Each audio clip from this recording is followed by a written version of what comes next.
So, as I predicted going into the weekend, what happened? Well, we ended up with Deadpool and Wolverine jumping over that billion-dollar threshold, just as I expected. And as international box office numbers come in and slowly update into the beginning of the week, what I'm going to expect is something a little bit higher than what's initially announced. Estimates have been close, but not overwhelmingly close. So I feel like maybe there's a little bit more room to fudge there. Not only that, I feel like we also have some weird things happening internationally. And perhaps it's because of the Olympics, but I doubt it. But we're not seeing the kind of box office performance that I would have expected out of anything outside of the North American market. In fact, this is a disturbing trend that I've talked about before, where we're seeing fewer and fewer films perform as they did, before, where you have an international box office that is approximately twice what the domestic is here in North America. It's very odd, and this is continuing a trend, and I don't think it's a good one, but a great story from Nancy anyway, as we look at Deadpool and Wolverine struts past $1 billion at the box office. And it's not a whole lot over a billion, but it's enough, and it's done so in 3 weekends, which is rather impressive. For the latest refresh, which I did, Deadpool and Wolverine has officially crossed 1 billion global box office milestone with a 1.029 billion through Sunday. The international box office portion is 535.2 million. So just slightly more than the domestic because that's only 494.3 million. These numbers should be, well, different. I would expect this film to make about $1 billion internationally at this point and have the domestic be about where it is now, 1.029.5.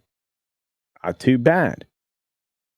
In reaching and surpassing the coveted milestone, the Ryan Reynolds and Hugh Jackman fronted threequel becomes only the second U.S. R-rated movie ever to get there after The Joker's, 2019 amazing performance on a $55 million budget, mind you. Well, it was incredible. Deadpool and Wolverine is due to surpass Joker's 1.079 billion, and I think it'll do it rather handily.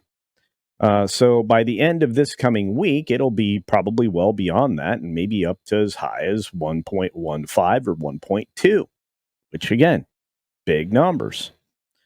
This is, again, going to be the biggest R-rated movie of all time. And a number of people with whom I interact with regularly, including those of you out there in the audience, have seen the film more than once. So if you enjoyed it that much, congratulations. I, however, will wait till I see it in another way, probably digitally for the second time, so that I can reevaluate whether or not I had valid criticisms and held the score down a bit, or if I find more things that I think I should have criticized and I should have given it a lower score. Again, I like to take a couple looks at things. But Deadpool and Wolverine reached 1 billion faster than The Joker, though the other film did not have a China release. That's a good point because, the amount of revenue taken in off of The Joker would have been higher because it didn't have a Chinese release, because there would have been more of that money from the markets that actually have an equitable share. Whereas when you release something in China, you don't. They take a giant portion of the box office receipts. Now, this is also Disney's second billion-dollar grosser this year, which is weird to say because they had been doing it so well previously up until the last few years.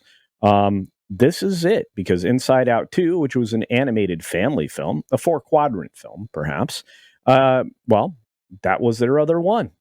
This is only the second movie of 2024, actually, to cross a billion, so that's saying something. But with Deadpool and Wolverine and IO2, Disney continues to be the only studio ever to have back-to-back billion-dollar releases in a year. Well, yeah. Again, windowing was likely the culprit for that. In total, 55 industry titles have passed the 1 billion threshold, with Disney home to 31 of those. That's a pretty decent chunk, including 3 Fox titles. Well, of course, they acquired Fox. The Marvel Cinematic Universe has 11, including 2 at Sony, which means they only possess 9. Fascinating. Overall, Deadpool and Wolverine has been on an absolute tear since it shredded expectations with its 444 million global debut 3 weekends ago, which was very impressive and made me reevaluate perhaps how I look at estimating film's performance. This past Wednesday, it crossed 900 million worldwide. At that point, the Sean Levy directed smash had already topped the final totals of Deadpool and Deadpool 2 domestically, internationally, and globally. Now, for updates on the story, you can certainly go to Deadline. Nancy does a decent job with including the global box office numbers each and every weekend, and initially on the first few weekdays of the following week. Also, there's not a lot of bologna sausage included in her coverage, so I just find it, easily digestible and without a lot of fluff that it really doesn't need.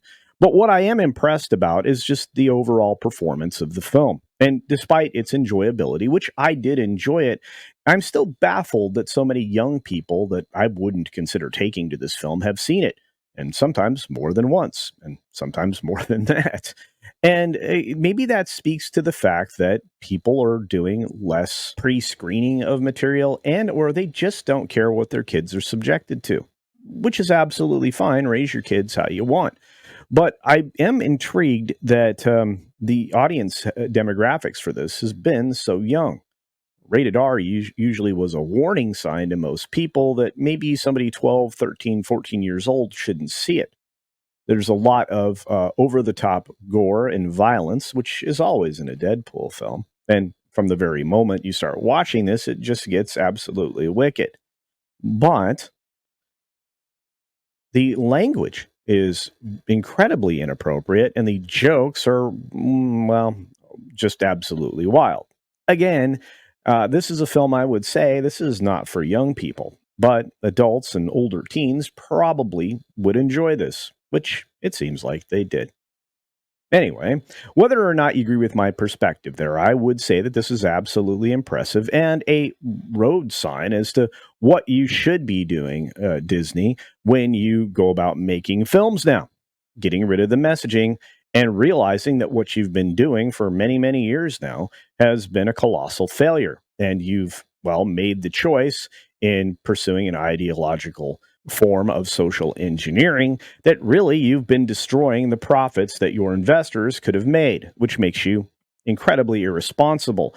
And you likely shouldn't have the leadership that you have from the board of directors on down because nobody course corrected until Ryan Reynolds came along and saved the day.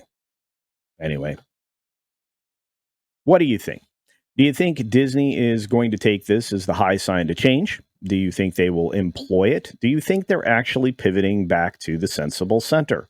I don't know. I don't have, a huge amount of faith that they are, but perhaps maybe they can be shamed into making good things from now on.